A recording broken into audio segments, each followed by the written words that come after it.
This person says that my son must have more than the autism, and I'd have to say that you are correct, and thank you for bringing that up because I would love to spread awareness about Lamb-Schafer syndrome, which is one of the diagnoses that my son holds. Yes, my son does have autism, but he also has something called Lamb-Schafer syndrome, which is a deletion in the SOX5 gene, which is characterized by global developmental delay, and there can be quite a few other associations as well. Something really unique about Lamb-Schafer syndrome is oftentimes these children are called the sunshine babies, and that's generally because they are very, very happy. We received Oliver's diagnosis of Lamb-Schafer syndrome when he was only about 9 months old. This was through genetic testing after we realized that he was not meeting his developmental milestones, but truthfully there were even characteristics at birth that made me think that there might be something a little unique with Oliver. These were things like a sacral dimple, knee dimples, elbow dimples, extremely long fingers, extremely long feet, a bulbous shaped nose, a very small anterior fontanelle. Eventually we also found out that he had scoliosis, and all of these were actually characteristics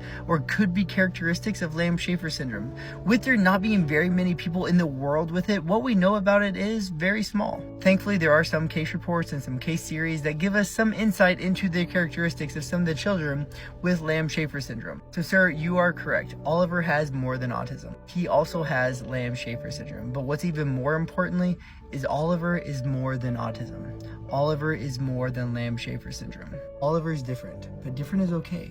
Different is beautiful, and his difference is what makes Oliver who he is. Are there hard days? Of course. Are there extremely hard days? Of course. Do we know what the future holds for Oliver? No, we don't.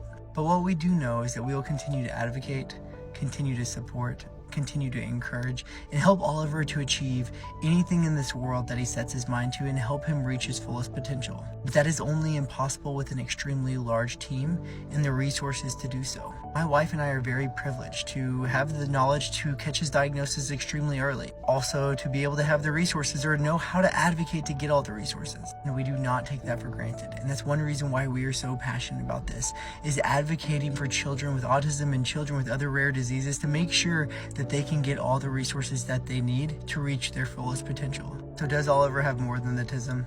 Yes. Does Oliver have more than Lamb-Schafer syndrome? I would say yes. So much more. More than we could ever imagine. More than we could ever fathom. He sees, hears, and experiences this world in ways that we'll never understand. Every single day, I strive to see the beauty in that. The last thing that I will say is if you have not watched The Unbreakable Boy, I would highly, highly recommend it.